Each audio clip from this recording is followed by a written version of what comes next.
সাল্লাল্লাহু আলাইহি ওয়াসাল্লাম আল্লাহ হাদিসে স্পষ্ট বর্ণনা করেছেন, যে ব্যক্তি বিয়ে করলো সে তার দ্বীনের অর্ধেক কমপ্লিট করে ফেললো, ফালিয়াত্তাকিল্লাহি বিসমিল বাকি, আর অর্ধেকটা সে যদি সতর্কতা অবলম্বন করে পুরোপুরি দিনদার হয়ে দুনিয়া থেকে যেতে পারবে। কেন? কারণ মানুষের ভিতরে দুইটা চাহিদা আছে, একটা হলো দৈহিক চাহিদা, একটা হলো জৈবিক চাহিদা।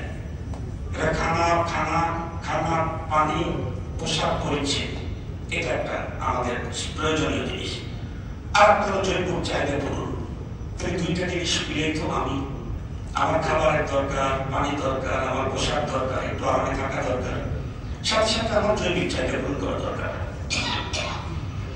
এখন বিবাহ মাধ্যমে যখন সে একটাকে পূরণ করতে সক্ষম হলো, তার মানে তার দিনের অর্ধেক পরিপূর্ণ হয়ে গেল। এখন তো আর এই চাহিদা পূরণে কোনো গুনাহ হওয়ার সম্ভাবনা প্রয়োজন নেই।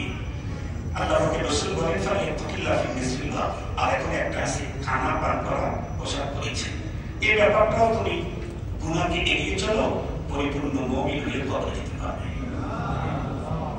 সেই বহু বিবাহকে তারা বন্ধ করার জন্য কোরআনের বিরুদ্ধে আইন করতে চায় বাংলাদেশে। দ্বিতীয় নম্বর কথা হলো, বলেন তো দেখি বর্তমান পৃথিবীতে পুরুষের সংখ্যা বেশি না নারীর সংখ্যা বেশি? সবাই যদি একটা করে বিয়ে করে, তাহলে যারা আজকে কি বলবো, শব্দটা আমার বলতে লজ্জা লাগতেছে, যারা আজকে তাদের বিশেষ চাহিদা পূরণে স্বাধীনতা চায়, ওরা তো লোকই খুঁজে পাবে না। বিশেষ চাহিদা পূরণে যারা স্বাধীনতা চায়, সবার জন্য যদি তাদের ফয়সালা অনুযায়ী একটা একটা করে দেওয়া হয়, তাহলে ওই গ্রুপটা তো জীবনে সাক্ষাৎই পাবে না। কারণ পুরুষের তুলনায় নারী বেশি। তো ওরা যে আইন করছে, সেই আইন অনুযায়ী সবাই একটা একটা করে বিয়ে করলো। এতদিন পর্যন্ত যাও পাইছে, আগামী দিনে তো তাদের কাছে যাওয়া গন্ধই পাবে না। তখন তো ওরা রাস্তায় বুক কাপড়া মরে যাবে। এটা একটা অবাস্তব, অযৌক্তিক, সবচেয়ে বড় কথা হলো কোরআন বিরোধী কথা। এটা কখনো কোনো মুসলমান গ্রহণ করতে পারে না। 3 নম্বর, বইয়ের 10ম অধ্যায়ের শিরোনামে রয়েছে শরীর আমার, সিদ্ধান্ত আমার। আপনারা কি এটা মনে করেন শরীর আমার?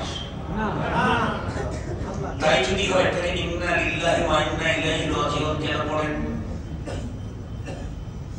যদি বলেন যে শরীর আমার, তাহলে ইন্না লিল্লাহ পড়েন কেন? ইন্না লিল্লাহ মানে কি? আমি, আমার, নামিকা ইন্না, নিঃসন্দেহে আমরা, লিল্লাহ কা আল্লাহ। প্রতিটি মুসলমানের মুখে মুখে প্রতিদিন উচ্চারিত হয় আমি, আমার, আমি কা আল্লাহ। আমি যেহেতু আল্লাহ সম্মত কারণে আমার দেহের ব্যাপারে কোন সিদ্ধান্ত আমি নেওয়ার অধিকার নাই। ওরা কি বলতেছে? শরীর আমার, সিদ্ধান্ত। প্রথম নম্বর কথা হলো, তাদের এই দাবি ডাইরেক্ট কোরআন বিরোধী। কোরআন শরীফে আল্লাহ তাআলা সূরা আরাফে 54 নম্বর আয়াতে বলেছেন, আলা লাহুল খালকু ওয়াল আমর। আল্লাহ পাক বলেন, সতর্ক হও, সৃষ্টি যার, হুকুম তার। সৃষ্টি যার, হুকুম তার। মানতে পারি না সেটা ভিন্ন কথা, সেই অনুযায়ী চলতে পারি না সেটা ভিন্ন কথা, কিন্তু আমার তার হুকুম মানাই দরকার, এটা হলো ঈমান।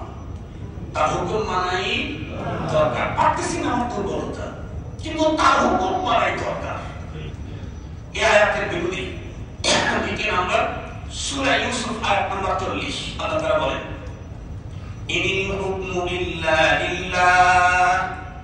পৃথিবীতে হুকুমত চলবে শুধুমাত্র, কেবলমাত্র, একমাত্র কার? আল্লাহ।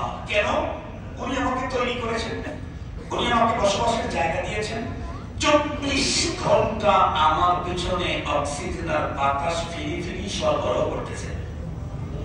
অক্সিজেন সংকট হলে আইসিইউতে ঢুকাইলে একদিনে 24 ঘন্টা অক্সিজেন বিল আসে। উন্নত ইউনাইটেডে যদি নিয়ে যান এভার কেয়ারে 2 লাখ টাকা, 5 লাখ টাকা, 24 ঘন্টার অক্সিজেনের বিল, ওখানে ডাক্তার বসে থাকে, সবকিছু মিলে